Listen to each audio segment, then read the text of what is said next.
Bahujan Samaj party प्रमुख मायावती अपने दिए गए बयानों की वजह से अक्सर चर्चा में रहती हैं। इसी बीच एक खबर आई कि उन्होंने अपने भतीजे और पार्टी के राष्ट्रीय समन्वयक आकाश आनंद के ससुर अशोक सिद्धार्थ को पार्टी से निकाल दिया है।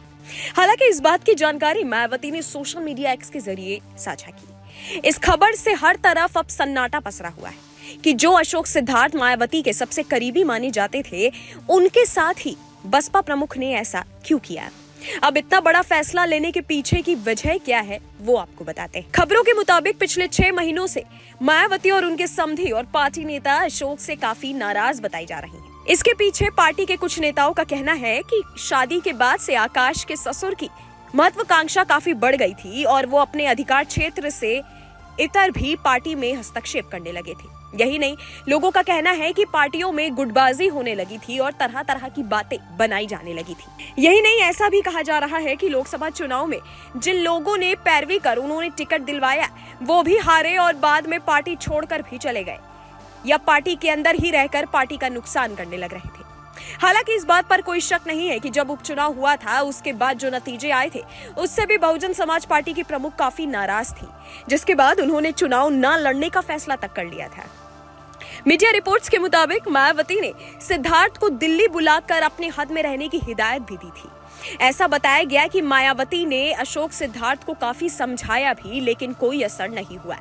पार्टी में मायावती के बाद सतीश मिश्रा और दूसरे कदावर नेताओं को भी सिद्धार्थ का ये व्यवहार पसंद नहीं आया।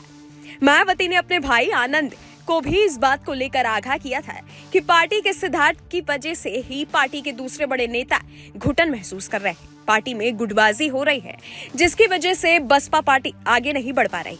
लेकिन बार बार समझाने बुझाने के बाद जब सिद्धार्थ पर इन बातों का असर नहीं हुआ, तब जाके बसपा सुप्रीमो मायावती ने ये फैसला लिया, जिसके बाद अब पार्टी में हर तरफ सन्नाटा पसरा हुआ है। आपको बता दें कि अशोक सिद्धार्थ मायावती के बेहद करीबी कहे जाते हैं। मायावती के कहने पर ही उन्होंने सरकारी नौकरी छोड़ी थी और बसपा में शामिल हो गए थे। बीजेपी और कांग्रेस भी मैदान में है, परंतु आप इनके झूठे वादों से सावधान रहिएगा। बीजेपी और कांग्रेस दोनों की सरकारें कई राज्यों में चल रही हैं और अगर आप इनसे इनका काम पूछेंगे तो दोनों ही पार्टियों के पास आपको बताने के लिए एक भी काम नहीं होगा।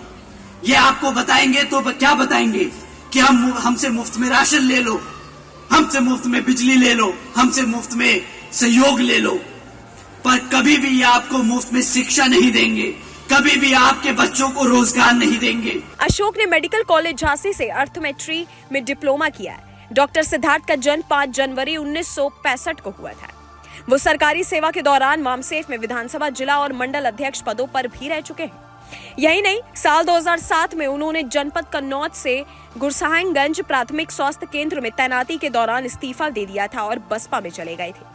पार्टी की ओर से पहली बार 2009 और दूसरी बार 2016 में एमएलसी रहे। हालांकि अब बसपा प्रमुख मायावती ने जो फैसला लिया है, उस पर आपका क्या कहना है, नीचे कमेंट सेक्शन में कमेंट करके जरूर बताइएगा।